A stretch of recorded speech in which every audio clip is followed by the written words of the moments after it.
xin chào tất cả các bạn. Hôm nay mình muốn chia sẻ với các bạn công thức làm món trứng muối. Nhưng mà hôm nay mình chia sẻ cách làm khác. Hôm nay mình sẽ không muối trứng với nước mà mình sẽ muối khô. Thì để làm được món trứng muối thì chúng ta dự trữ và ăn dần. Thì các bạn sẽ chuẩn bị cho mình các nguyên liệu bao gồm. Ở đây là một chục trứng vịt, 10 trứng vịt. Sau khi mình mua về mình đã rửa sạch và mình để cho thật là khô ráo nước. Rồi ở đây là 150g muối. Hôm nay là mình sử dụng là muối bọt đó các bạn, muối iốt. Và đây là 80ml rượu trắng. Rồi bây giờ chúng ta sẽ cùng bắt tay vào thực hiện món trứng muối tại nhà này nhé.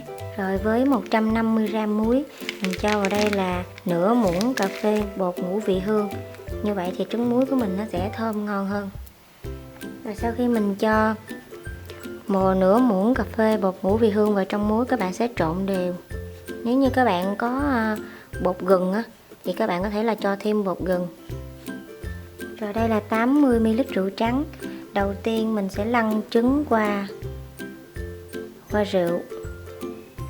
Sau đó lăn qua một lớp muối như thế này.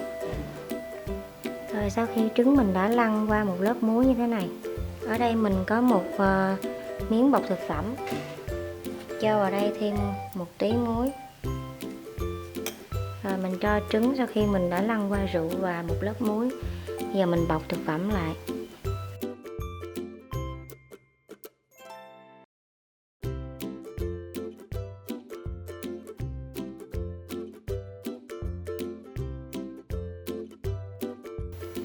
Rồi mình đậy nắp lại. Sau khoảng thời gian 20 ngày thì chúng ta sẽ có được trứng muối. Rồi đây là trứng muối. Mình muối được 20 ngày nha các bạn. Bây giờ thì mình sẽ lấy ra và cho các bạn xem thành phẩm ha. Đây là trứng muối khô, không cần ngâm nước.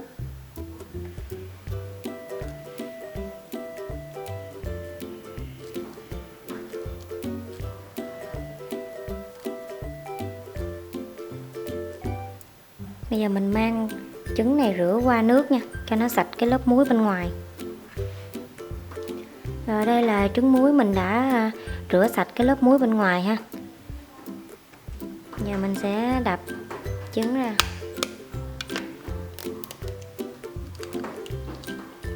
Wow, trứng rất là ngon luôn các bạn ơi, màu rất là đẹp.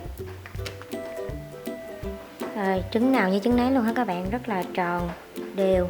Và cái lòng đỏ nó rất là to, cũng như là có cái màu đỏ cam rất là đẹp. Các bạn nhớ là mình đừng có ngâm thời gian lâu quá. Cái thời gian 20 ngày là trứng nó ngon nhất và nó đẹp nhất.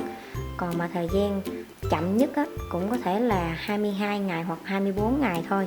Nếu như các bạn ngâm thời gian nó lâu hơn nữa thì trứng, cái lòng đỏ này nó sẽ nhỏ lại, nó bị tớp bớt đi. Rồi để so sánh được hai cách làm trứng muối khác nhau thì mình cũng đã chia sẻ với các bạn một video làm trứng muối ngâm với nước rồi. Thì ở đây mình cũng có chuẩn bị thêm một cái hũ trứng muối mình ngâm nước nè, để mình có thể là so sánh được là trứng muối khô và trứng muối nước thì nó khác nhau như thế nào ha, nó có giống nhau hoặc là khác nhau hay không. Thì đây là trứng muối mình ngâm nước, mình cũng ngâm được 20 ngày. Giờ mình lấy ra.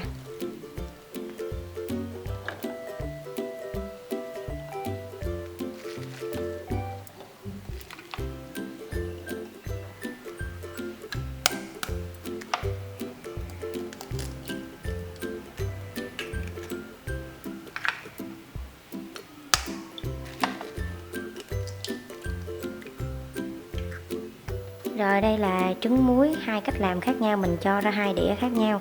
Đây là trứng muối khô, còn đây là trứng muối mình ngâm nước. Thì quan sát bằng mắt thường thì các bạn cũng có thể thấy là trứng muối khô nó sẽ có cái màu đậm hơn, cái màu đỏ cam rất là đẹp, đậm hơn so với mình ngâm nước ha. Tuy nhiên thì khi mà mình trứng muối ngâm nước nó sẽ có hình dáng nó tròn trịa hơn và đều hơn là so với mình ngâm muối khô. Nhưng mà cách làm nào cũng cho ra được trứng muối rất là ngon các bạn ơi.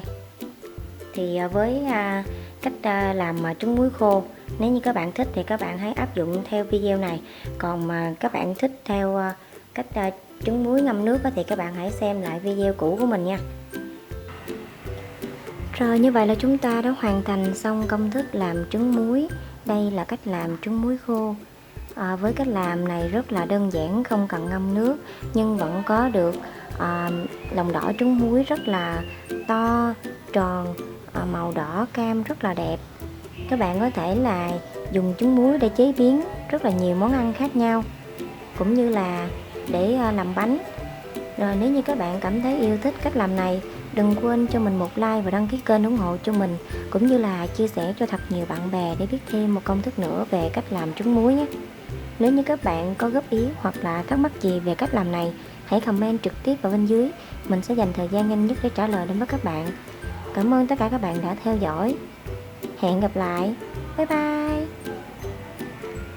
Trường hợp mà các bạn ăn trứng muối không hết á, thì các bạn có thể là rửa sạch trứng muối nè, rồi mình cho vào hộp như thế này. Các bạn đậy nắp kín lại rồi mình bảo quản ở ngăn mát của tủ lạnh.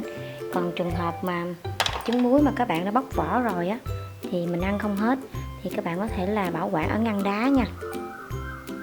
Rồi trứng muối còn vỏ như thế này thì mình bảo quản ngăn mát. Một lần mình ngâm là rất là nhiều luôn, mình ngâm tới 40-50 trứng lần các bạn. Mình để dành mình ăn dần, cũng như là để làm bánh á.